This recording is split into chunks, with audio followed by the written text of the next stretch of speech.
essa breve introdução do filme Tempos Modernos, do Charlie Chaplin. Já havíamos visto um pouco desse filme, muitos já assistiram. Havíamos visto um pouco sobre a produção fordista na aula anterior. E hoje nós vimos um pouco, alguns trechos do filme que diz respeito ao contexto que nós estamos estudando, né? O filme foi feito em 1936 e o filme foi justamente no contexto após a Primeira Guerra Mundial, entre a Primeira e a Segunda Guerra Mundial. E ele retrata no filme o período da Grande Depressão, período da grande crise econômica do capitalismo, que teve início em 1929 e foi até 1935, mais ou menos. Esse é o objetivo do nosso guia de número 12, a gente compreender a Grande Depressão, essa fase da história do capitalismo que está justamente situada entre a Primeira e a Segunda Guerra Mundial.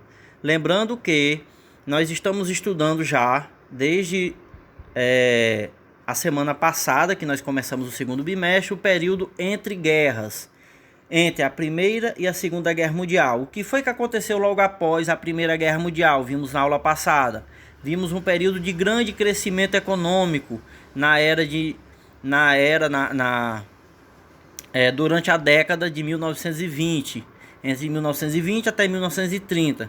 Esse crescimento econômico se deu principalmente nos Estados Unidos, porque foi o país que saiu vitorioso da Primeira Guerra e não havia sido tão atingido, né, como foram os países da Europa. Então, esse crescimento econômico após a Primeira Guerra Mundial, ele se deu principalmente nos Estados Unidos. E esse mapa conceitual, que faz parte do nosso roteiro, ele traz um pouco sobre a crise. E é por isso que o nosso foco nesse momento do nosso estudo é justamente os Estados Unidos. Esse país que se transformou em o país mais rico do mundo após a Primeira Guerra Mundial. Porque a Europa saiu devastada. Quem foi que produziu as mercadorias para a Europa consumir? Desde a carne até mesmo sabão, ferro, plástico, borracha? Os Estados Unidos. Quem foi que emprestou dinheiro para os países europeus se reerguerem, reconstruir suas cidades, suas pontes, seu governo? Os Estados Unidos. E é por isso que os Estados Unidos passaram por um forte processo de ascensão econômica, né? Expansão, crescimento econômico. Foi nessa época que surgiu o consumismo norte-americano, a cultura de massa. Vimos tudo isso na aula anterior. Vimos também de que forma esse crescimento americano ele era relacionado para uma parte da população, a classe média branca, né? A parte, digamos assim, mais pobre, grande parte da população que era a população negra, ela ficou de fora,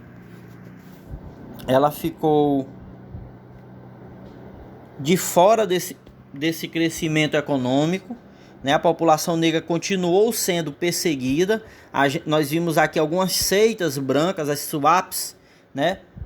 Branco, cristão, anglo-saxão branco, né? Vimos também a Ku Klux Klan, a KKK, de que forma eles pregavam a supremacia racial branca, perseguiam os negros, assassinavam negros. Até hoje a KKK existe nos Estados Unidos, faz manifestações abertas em praça pública, só para a gente ver o quanto é um país racista, né, os Estados Unidos, igualmente o Brasil. E hoje nós vamos ver, ainda na década de 20, o surgimento da Grande Depressão, que foi depressão nesse contexto de história, quer dizer queda na lucratividade das empresas. A Grande Depressão foi uma grande queda na lucratividade dos países capitalistas. Onde começou esse processo de queda? Nos Estados Unidos. Como e por quê? E o que aconteceu depois desse processo de queda, nós vamos ver agora. A nossa aula hoje vai focar da página 92 até a página 97. Como vocês viram no trecho do filme do Chaplin, Tempos Modernos, o período da Grande Depressão foi um período Como foi um período de queda na lucratividade dos países capitalistas, o número de empresas falindo, quebrando e deixando de existir foi muito grande. Cada empresa que quebrava, ela demitia seus funcionários, então crescia o número de desempregados. Quanto mais desempregado em um país, menor o número de consumidores. Quanto menor o número de consumidores, menos as outras empresas iam vendendo. Quanto menos vendiam, menos tinham que produzir, né? E quanto menos uma empresa produzia, mais mais empregados ela tinha que demitir. Então virou um ciclo, uma grande imensa bola de neve, que a crise foi gerando cada vez mais desemprego, pouco consumo, mais desemprego, mais empresas quebrando. E o contexto foi aquele que nós vimos no filme do Chaplin, de muita miséria social nesses países que eram os mais ricos do capitalismo, muita miséria, desemprego, conflitos entre a polícia e os trabalhadores que queriam sobreviver, queriam ter o que comer. Aumentou o número de mendicância, número de suicídios, inclusive suicídio de pessoas ricas que eram donos de empresas e suas empresas quebraram da noite para o dia, né? As pessoas ficaram sem casas porque não tiveram dinheiro para pagar as prestações das casas que moravam, porque foram demitidas. Então essas prestações chamadas de hipotecas, muitos já tinham a casa comprada, mas aí, como estava sem emprego, oferecia a casa como garantia e pediu dinheiro emprestado. Quando chegava o tempo de pagar o dinheiro, não tinha como pagar as prestações, então o banco tomava. Isso, um empréstimo em troca da casa, se chama de hipoteca, né? Então, o número de pessoas desabrigadas aumentou, e aqui a gente está falando da classe média, porque a população negra ela já vivia em estado de muita pobreza, os negros ocupavam os piores trabalhos, empregados domésticos, pessoas que trabalhavam em feiras, né? Diaristas, eram esses os trabalhos dos negros. E também em fábricas, também, mas sempre nos trabalhos mais pauperizados. Muito bem, esse foi o contexto da Grande Depressão. O que levou à Grande Depressão? Se nós vimos na semana passada que os Estados Unidos cada vez crescia mais na década de 1920, vendendo para a Europa, exportando, emprestando dinheiro. Foi justamente isso, pessoal. À medida que a Europa, os países da Europa foram se recuperando, eles passaram a produzir. Eles foram pagando seus empréstimos aos Estados Unidos, e é por isso que depois de 1925 a Europa diminuiu a compra de mercadorias das empresas americanas e parou de pedir dinheiro emprestado aos Estados Unidos, né? O que foi que as empresas fizeram? Diminuíram a sua produção de mercadorias, já que não ia mais vender para a Europa, porque eles já estavam produzindo com as próprias empresas? Não. As empresas fizeram o contrário. Continuaram produzindo, não tinha para quem vender, então iam estocando essas mercadorias em galpões e continuaram vendendo as ações das empresas. E o que foi que as empresas fizeram, gente, nesse contexto? Cada vez menos a Europa, comprando menos mercadorias das empresas americanas, ao invés das empresas diminuírem, como eu falei, a sua produção, elas continuaram a produção em alta, estocando mercadorias e vendendo suas ações. A gente sabe que uma ação de uma empresa é como se fosse uma parte da empresa. Exemplo, a empresa foi dividida em 100 ações. Então quem tem 10 ações daquela empresa tem 10% da empresa.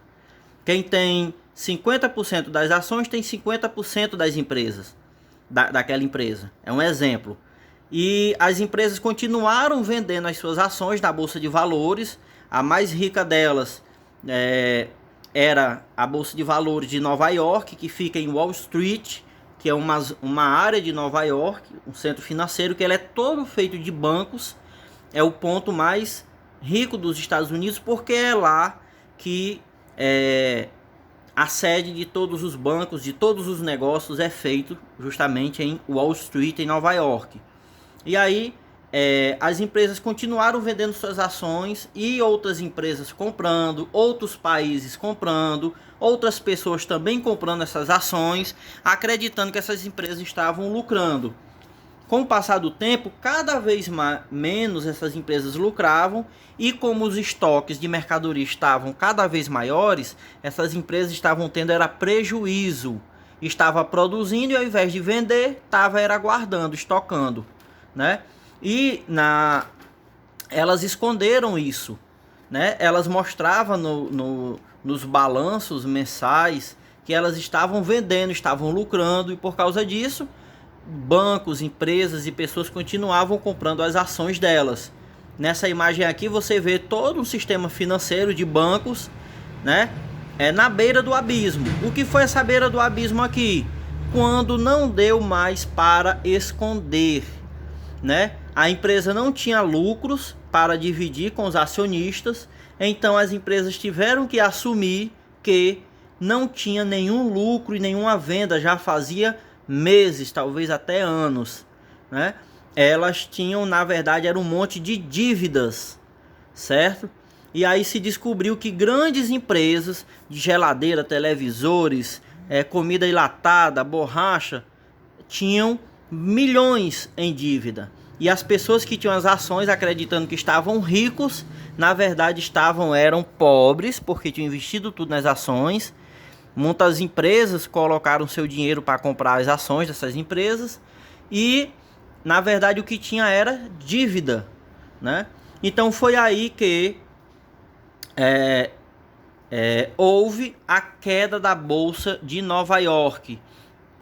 Em 24 de outubro de 1929, a Bolsa de Valores de Nova York, que fica em Wall Street, ela quebrou. O que significa isso?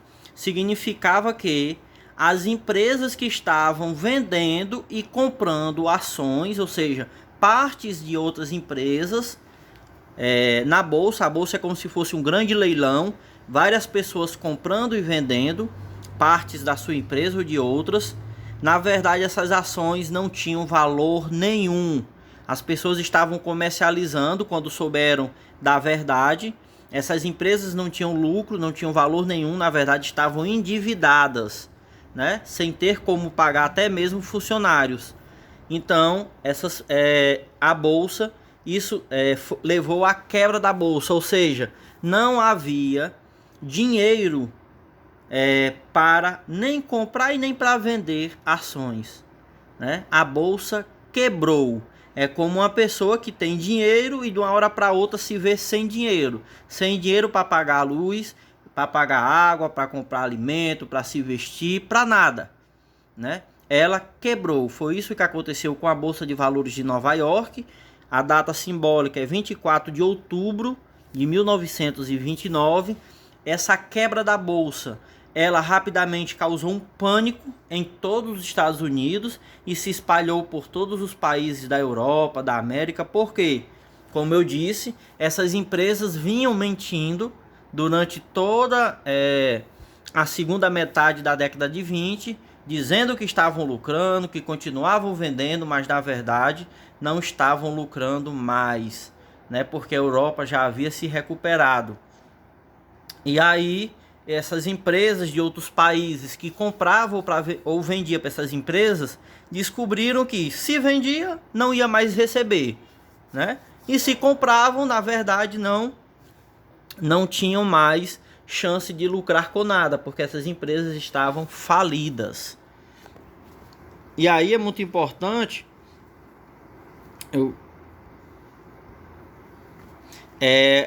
a gente vê que nesse mesmo dia começou uma série de suicídios em Wall Street, Nova York.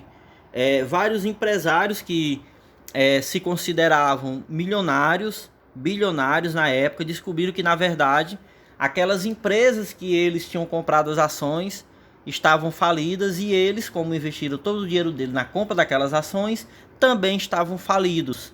E aí muitos se suicidaram, se jogaram das janelas, Tanto é que nos dias seguintes, ao dia que eu falei, ao 4 de outubro de 1929, foi proibido as pessoas andarem pelas calçadas, né, no centro de Nova York. Por quê? Pelo número de pessoas que se suicidavam, né?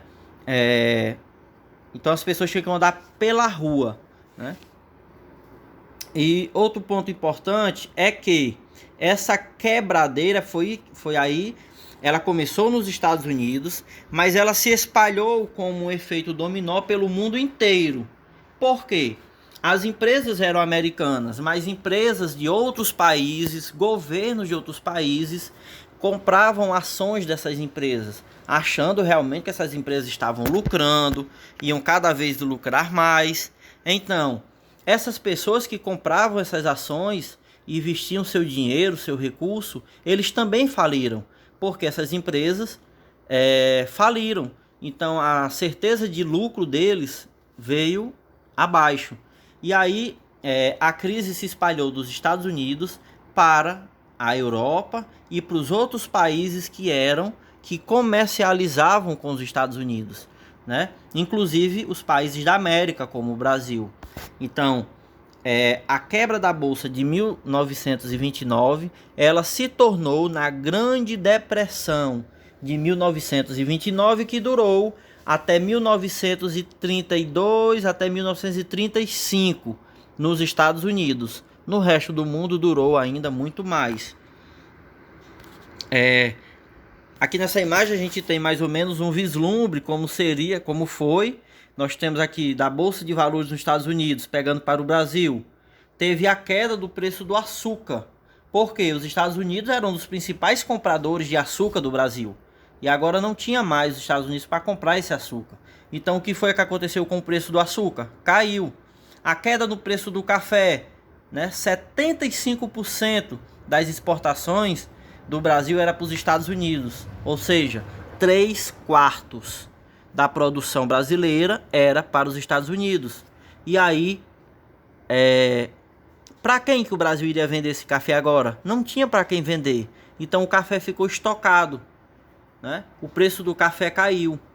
Vários produtores de café foram à falência no Brasil, né?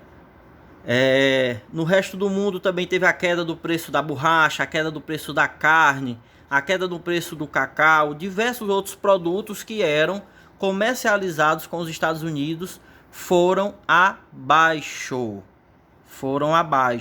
É aí que se transformou, da queda da Bolsa de Nova York, se transformou na Grande Depressão que nós falamos. Muito bem.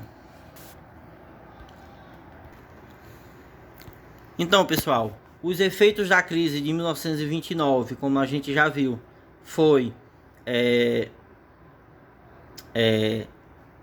uma crise econômica, que uma crise econômica ela nunca é somente econômica, ela se transforma em uma crise social também. Por quê?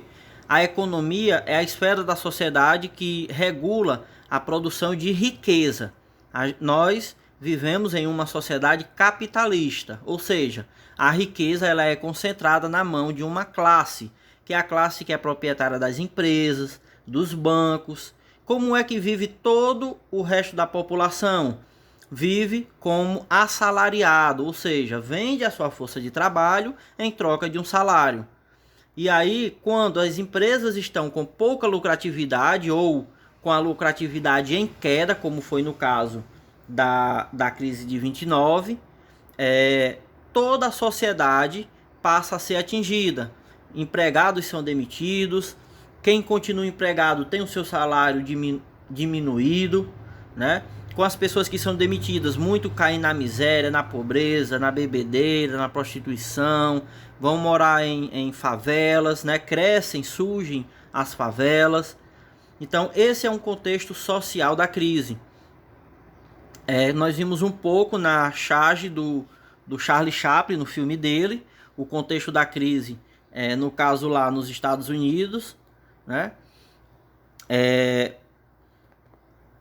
Milhares, talvez milhões de famílias perdem suas moradias porque não tem como pagar as prestações, ou mesmo oferece a casa ao banco em em garantia de um empréstimo. E aí, como não tem como pagar aquele empréstimo, ela perde a sua casa e vai morar em situações muito pauperizadas, de muita miséria, como a gente viu lá no filme do Chaplin, né? A casa, o palácio deles, aquela casa bem humilde, caindo nos pedaços, né?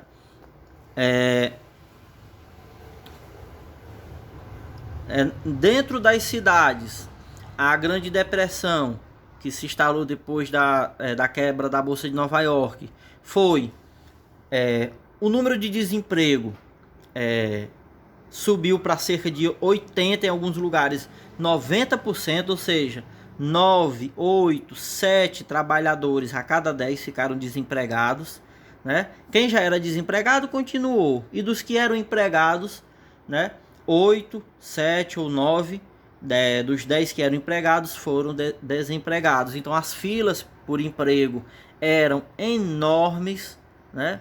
Enormes. Empregos que antes pagavam um salário bem melhor passaram a pagar bem mais pouco, porque os poucos negócios que continuaram não tinha perspectiva de venda, né? Porque ele ia vender para quem, né? Cada vez mais o número, porque quem compra são os consumidores. Quem são os consumidores? Os trabalhadores que ganham um salário ou ganham um benefício, um aposento, que vão comprar as mercadorias, né? Com o número de desempregados cada vez mais crescendo, as lojas, os negócios, as empresas que continuavam a existir, estavam vendendo cada vez menos, né? O desemprego generalizado, né, faz parte dessas consequências: miséria, fome, falência. Nós vimos tudo isso. Aumentou nos Estados Unidos o racismo, a Ku Klux Klan. Nesse momento da crise de 29, os brancos não queriam entrar numa fila de emprego com negros naquela fila de emprego. Para eles, a culpa da miséria dele não era do capitalismo, era do negro que estava tomando o trabalho dele. Então muitos entraram para seitas de supremacia branca, como a Ku Klux Klan, né? A Ku Klux Klan realizou vários enforcamentos em praça pública, né? Queimou negros vivos, amarrados em postes, em árvores, principalmente naqueles estados do sul dos Estados Unidos, Mississippi, Carolina do Sul, Dakota do Sul, Oklahoma, né?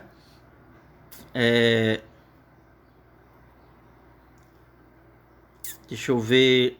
O ciclo vicioso que nós falamos, né? Do mecanismo da crise. A falência da indústria depois da quebra da Bolsa de Nova York. Essas empresas que se descobriu estarem as ações não terem mais valor nenhum, elas faliram, né? E o comércio junto com elas, o comércio que vendia os produtos delas. Com a falência você tem o desemprego, né? A queda das ações, falência dos bancos que comercializavam aquelas ações, diminuição do crédito, desemprego, né? O desemprego também, o subconsumo, porque as pessoas não estavam mais comprando, então elas iam fazer o fogo, faziam o fogo à lenha mesmo, ia vestiam uma roupa costurada mesmo, né? Os baixos preços, procurando produtos de mais baixo preço. Basta a gente prestar atenção hoje, com as mercadorias cada vez mais caras, as pessoas estão procurando comprar aquela mercadoria mais barata, né? A farinha mais barata, o arroz mais barato, o macarrão mais barato, né? Por quê? Porque o ganho permanece o mesmo, o salário mínimo, mas as mercadorias cada dia sofrem um aumento, é o que a gente chama de inflação, né? A subida generalizada, ou seja, sem parar, dos preços das mercadorias. Então as pessoas procuram consumir, mesmo que não seja tão bom assim, procuram consumir aquelas que são mais baratas, né? A crise de superprodução. O que foi a crise de superprodução? Foi justamente o estoque de mercadorias. Não tinha para mais consumidores europeus, porque as empresas estavam já recuperadas na Europa. E aí as empresas continuaram a produzir. E o que fazia com as mercadorias produzidas? Estocavam. Isso gerou uma crise de superprodução. As empresas produzindo e não tinha quem comprasse. Durante a crise, isso continuou. As empresas continuaram com seus estoques sem ter para quem vender, nem fora dos Estados Unidos e nem dentro dos Estados Unidos, porque dentro estava justamente igual o resto do mundo, em crise, desemprego, miséria, fome, né? Os trabalhadores se manifestando cada vez mais. A gente viu até no livro do Chaplin, no filme do Chaplin, como é que a polícia tratava, né? Isso não é surpresa, porque aqui no Brasil a gente costuma ver como a polícia trata também as manifestações. A polícia recebe ordem dos governos, dos prefeitos das cidades para reprimir as manifestações de trabalhadores, de sindicatos. Essa é uma charge de Wall Street. O símbolo de Wall Street é o touro, né? É o símbolo do poder do dinheiro. E aqui uma charge do touro, né? Caído, comido pelo abutre que foi a crise, né?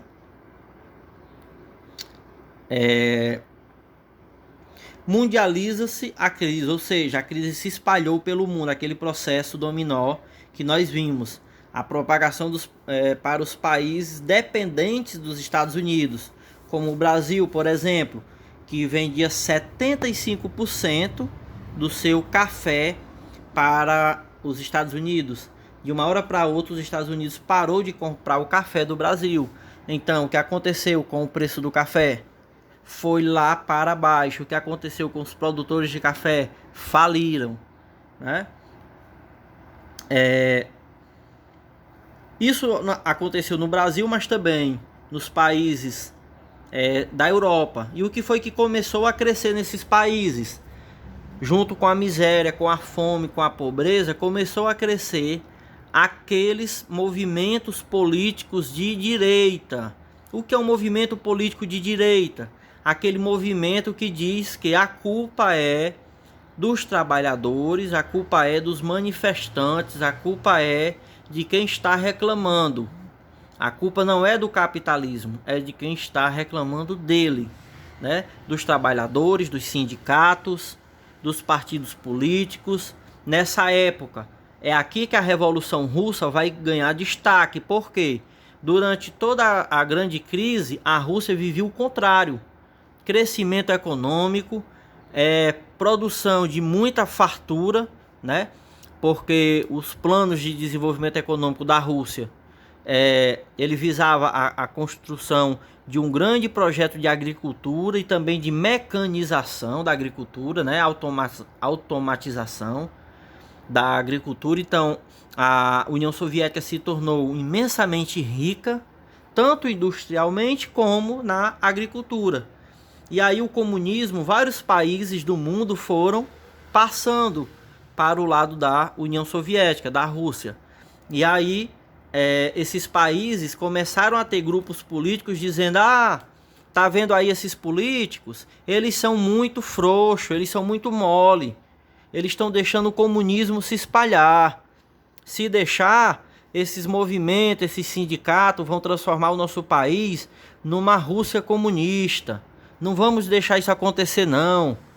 E aí esses partidos foram criando cada vez mais força e votos e tendo apoio principalmente de quem? Daqueles que estavam na miséria, na pobreza, no desemprego.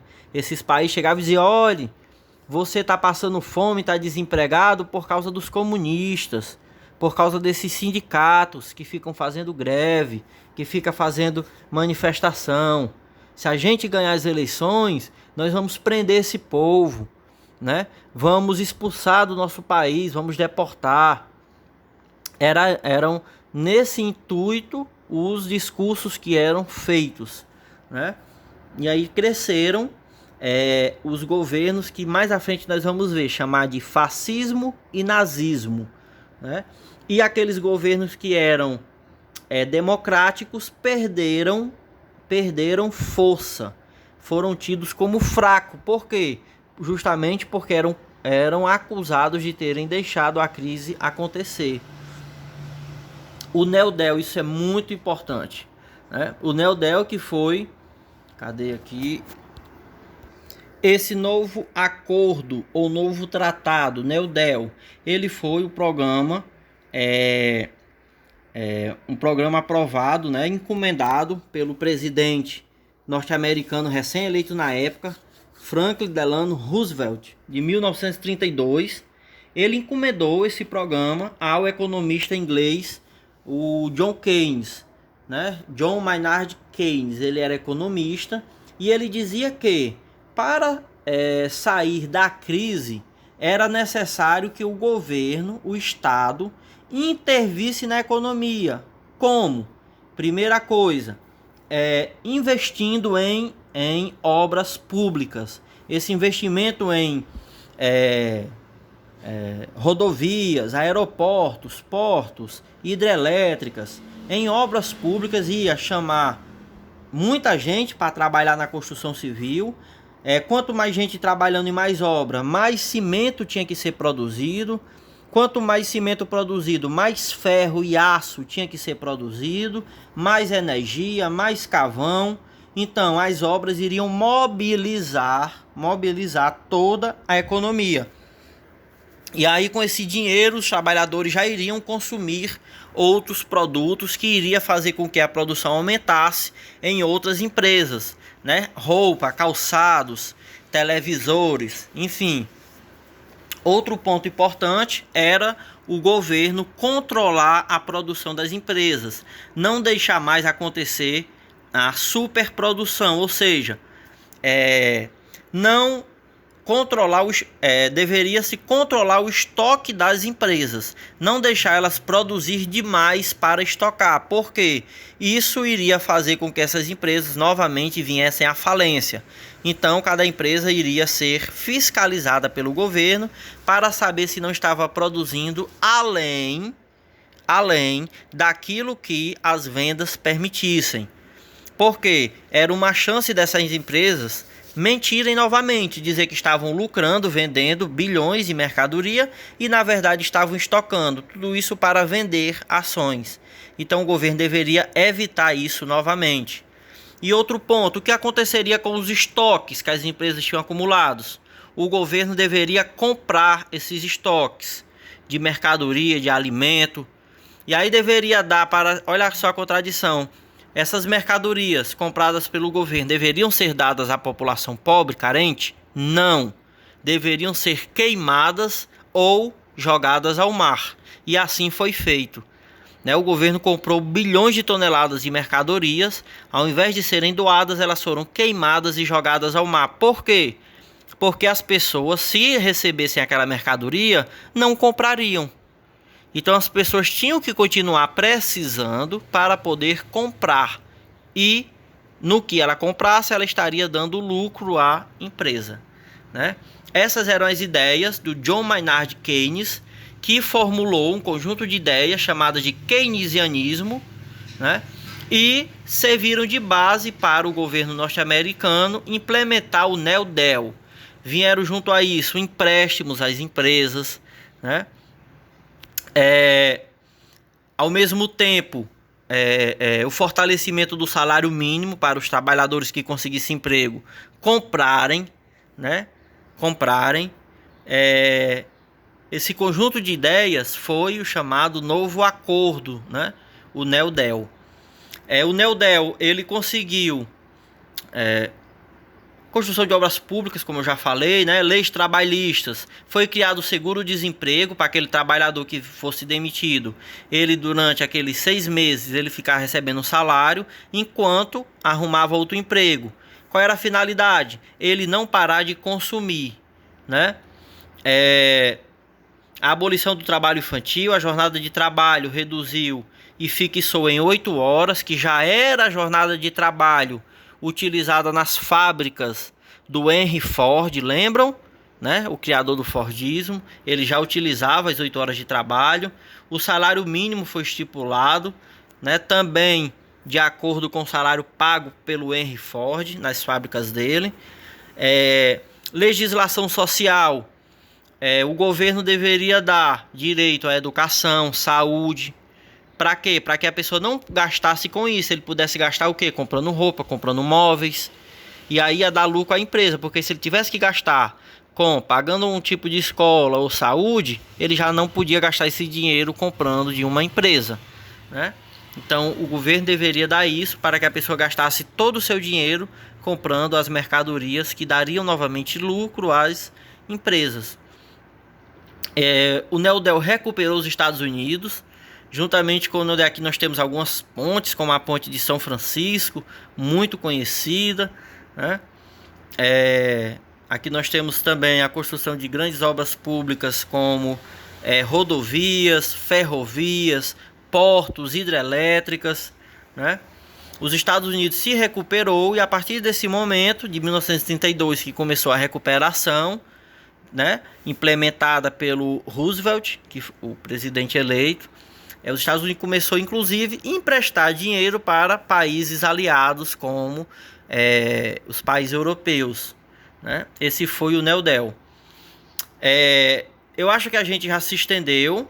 Eu acho que agora a gente pode ir para o nosso grupo, né? E a gente, só um minutinho, só para mostrar aqui no nosso livro didático como é que o conteúdo está disposto. A gente vai hoje estudar da 92 a 97.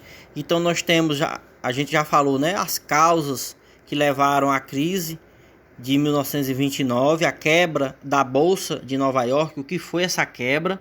Que foi o momento do pregão da Bolsa em plena compra e venda, que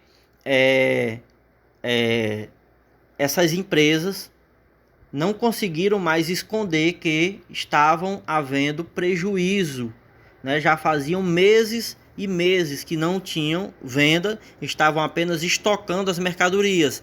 E aí o que aconteceu com o preço das ações das empresas que estavam tendo prejuízo? Foram lá para baixo. E todo mundo queria vender suas ações que tinha comprado caro, e quanto mais buscava se vender, mais o preço caía. E então essas pessoas que tinham essas ações viram que não tinha nada na mão delas, a não ser papel, né? Então essas empresas, esses bancos, essas pessoas foram à falência junto com as empresas. Esse contexto da quebra da Bolsa de Nova York levou à euforia, vimos os suicídios, né? Aqui temos uma imagem da época, da tarde da época, 24 de outubro de 1929, foi uma quinta-feira, né? A crise se espalhou pelo mundo inteiro. Os problemas sociais como desemprego, miséria, fome se espalharam pelo mundo inteiro, né? A intervenção norte-americana veio com o Neldel, foi o país que passou menos tempo imerso na crise. Já em 1932, Franklin Delano Roosevelt implementou as ideias do economista inglês Keynes, John Maynard Keynes, e aí começou a recuperação. Já os outros países do mundo demoraram muito mais, décadas, para se recuperar da crise econômica. O Neldel, como a gente viu, o novo acordo, o novo tratado, né, se empenhou principalmente na construção de obras públicas, construção de programas de construção habitacional, onde essas casas eram vendidas a baixo custo para famílias de trabalhadores. O intuito aqui era gerar emprego para eles comprarem produtos das empresas. Os produtos, como eu já falei, a superprodução que estava estocada foi comprada pelo governo e queimada, né? E tudo isso aconteceu em um momento que a União Soviética vinha crescendo cada vez mais industrialmente e também na agricultura, né? Cada vez mais a União Soviética era olhada como símbolo de desenvolvimento, né? E ao mesmo tempo, nos países europeus, nos países afetados pela crise, crescia aqueles grupos políticos que diziam: vejam, esses partidos liberais vão deixar os comunistas tomarem o poder, não vamos deixar, os comunistas vão invadir. No caso aqui do Brasil, costumava se falar que os economistas, que os comunistas comiam criancinhas, eram monstros, iriam pegar, como eles pregavam a divisão da sociedade, né, da riqueza, então eles iriam tomar as mulheres dos homens e dividir entre si, né, esse tipo de coisa. esses grupos políticos cresceram nesses países, principalmente na parte da população afetada pela crise, né? O discurso de ódio que a gente vai ver na próxima aula, certo? A gente finaliza na 97 e a gente segue agora para o grupo para nós fazermos a atividade dessa semana, tá bom?